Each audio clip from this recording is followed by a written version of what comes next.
Hello நண்பா, இன்னைக்கு நம்ம சேனல்ல என்ன வீடியோ பார்க்க போறோம் அப்படின்னு பார்த்தீங்க அப்படின்னா கிராஃபிக்ஸ் ஐசி பற்றின பின் டீடைல்ஸ் தான் பார்க்க போறோம். வாங்க நம்ம இப்போ வீடியோக்குள்ள போவோம்.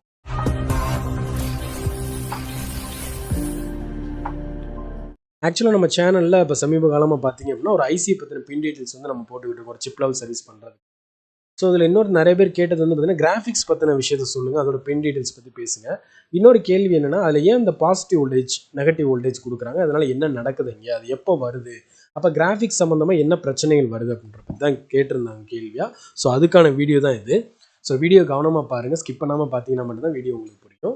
ஸோ இந்த கிராஃபிக்ஸ் செக்ஷனை பொறுத்த வரைக்கும் நார்மலாக நம்மளுக்கு வந்து +5 வோல்ட் -5 வோல்ட், அதாவது இந்த ஐசியோட நம்பர் பார்த்தீங்கன்னா KDT2151 மேக்ஸிமம் வந்து நிறைய மாடலுக்கு மேட்ச் ஆகும்.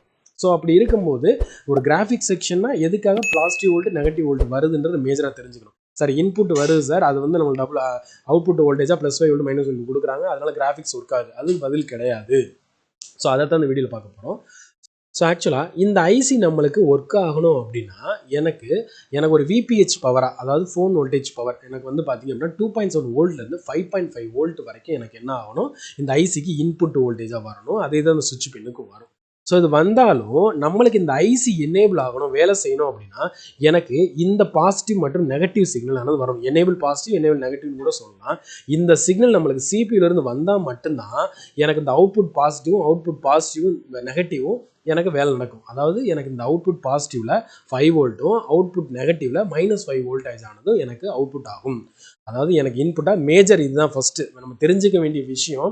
இன்புட் என்ன அவுட்புட் என்ன தெரிஞ்சுக்கிறோம்.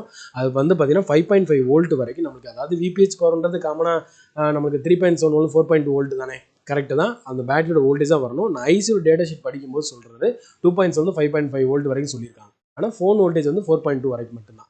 அப்போ இன்புட்டாக எனக்கு வந்தாலும் எனக்கு இது சிபி, இந்த பின் எங்கிருந்து வருதுன்னா சிபிலேருந்து வரக்கூடிய பின், அதாவது பாசிட்டிவ் எனேபிள் நெகட்டிவ் எனேபிள் அப்படின்னு சொல்லுவாங்க. ஸோ இந்த பின் ஒரு சிக்னல் பின்னாக தான் வரும். ஸோ அது மூலமாக நம்ம வந்தால் மட்டும்தான் அந்த ஐசி எனேபிள் ஆகி எனக்கு பாசிட்டிவ் அவுட்புட்டும் நெகட்டிவ் அவுட்புட் வரும். அது -5 வோல்ட்டாக இருக்கலாம், இல்லை +5 வோல்ட்டாக இருக்கலாம். மினிமம் வந்து பார்த்தீங்கன்னா 4 வோல்ட்டு, மேக்ஸிமம் வந்து 6.3 வோல்ட், அது ப்ளஸ்ஸாக இருக்கட்டும் மைனஸாக இருக்கட்டும். இதுதான் இதில் நடக்கக்கூடிய ப்ராசஸ்.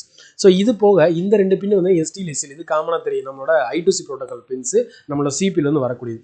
இதில் வரக்கூடிய கம்ப்ளைண்ட் என்ன, எனக்கு வந்து பார்த்தீங்கன்னா டிஸ்பிளே எத்தனை டிஸ்பிளே போட்டாலும் பிளாக் டிஸ்பிளேவாக இருக்குது, இல்லை டிஸ்பிளே வந்து ஃப்ளிக்கர் ஆகுது, இல்லை கலர் டிஸ்பிளேவாக இருக்குது, இல்லை ஒயிட் டிஸ்பிளே அடிக்குது. ஸோ இந்த மாதிரி பிரச்சனைகள் வரும்போது எனக்கு பாசிட்டிவ் நெகட்டிவ் வோல்டேஜ் செக் பண்ணுறோம்.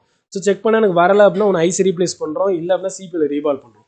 ஸோ முக்கியமான ஒன்று பார்த்தீங்கன்னா இப்போ இந்த பாசிட்டிவ் இந்த எனேபிள் பின் சிக்னல் வந்து நம்ம சிபியூ டேரெக்டாக வரும்போது இது ஜஸ்ட் ஒரு சிக்னல் பின் தான். அதை நம்ம செக் பண்ணுறதுக்கு எந்த ஒரு காம்பவுண்ட் இல்லாதனால ஒன்று நம்மளுக்கு கிராஃபிக்ஸில் ப்ராப்ளம் வந்து எனக்கு இந்த அவுட்புட் வோல்டேஜ் வரலை அப்படின்னா நான் என்ன பண்ணுவேன், ஒன்று இந்த கிராஃபிக்ஸ் ஐசி சேஞ்ச் பண்ணுவேன், அப்படி இல்லை அப்படின்னா நம்மளோட சிபியூ ஐசி ரீபால் பண்ணி தான் ஆகணும். ஸோ அதுதான் இதோட கான்செப்ட். ஸோ ஆக்சுவலாக அடுத்து இருக்கக்கூடிய பின் இந்த REGன்றது நம்மளோட ரெகுலேட்டர் வோல்டேஜ் ரெகுலேஷனுக்காக கொடுக்கக்கூடிய பின்னு தான் இந்த பின்னு. ஸோ இந்த CFLY அப்படின்னு சொல்லக்கூடிய பின் வந்து பார்த்தீங்கன்னா ஒரு சார்ஜ் பம்ப் பின்னு சொல்லலாம். ஆக்சுவலாக இதுக்குள்ள ப்ராசஸ் என்ன நடக்குது அப்படின்னா, இப்போ 3.7 வோல்ட் வரக்கூடியது எனக்கு +5 வோல்ட்டாக மாறுது, இல்லை -5 வோல்ட் வரும்னா அது ஒரு பம்புக்காக ஒரு கன்வெர்டர் சர்க்யூட் மாதிரி என்ன பண்ணியிருப்பாங்கன்னா யூஸ் பண்ணியிருப்பாங்க. ஸோ இதான் இதில் நடக்கக்கூடிய ப்ராசஸ். ஆனால் ஏன் இந்த +5 வோல்ட், ஏன் இந்த -5 வோல்ட் ஜென்ரேட் ஆகுது அப்படின்ற பற்றி நான் இப்போ உங்களுக்கு சொல்கிறேன்.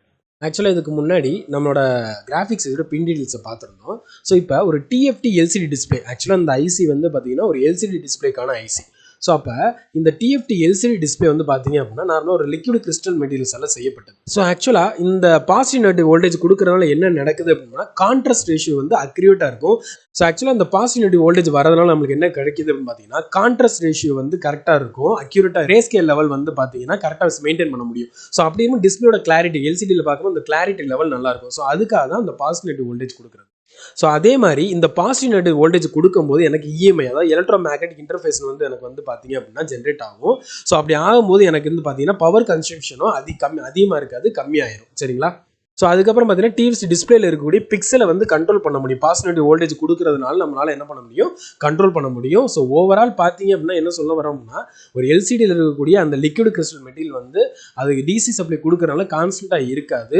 ஸோ அங்கிட்டு மூவ் ஆகிறதுனால நம்ம பிக்சல் டேமேஜ் ஆகும். ஸோ அந்த டேமேஜ் இருக்கக்கூடாதுன்றதுனால நம்ம பாசிட்டிவ் வோல்டேஜ் கொடுக்கறதுனால நம்மளோட கான்ட்ராஸ்ட் ரேஷியோ வந்து மெயின்டைன் பண்ண முடியும், கிரே ஸ்கேல் லெவலையும் மெயின்டைன் பண்ண முடியும். சரிங்களா? இன்னொன்று பவர் கன்சம்ஷன் கண்ட்ரோல் பண்ண முடியும். ஸோ இதுக்காக தான் இந்த பாசிட்டிவ் வோல்டேஜ் வந்து வந்து இந்த டிஎஃப்டி எல்சிடி டிஸ்பிளே கொடுக்குறோம். ஸோ அதில் எல்இடிக்கு எல்இடி கான்செப்ட் மாறும். ஸோ அடுத்து வரக்கூடிய வீடியோவில் வந்து நம்ம எல்இடியை பற்றி நம்ம பார்க்கலாம். சரிங்களா?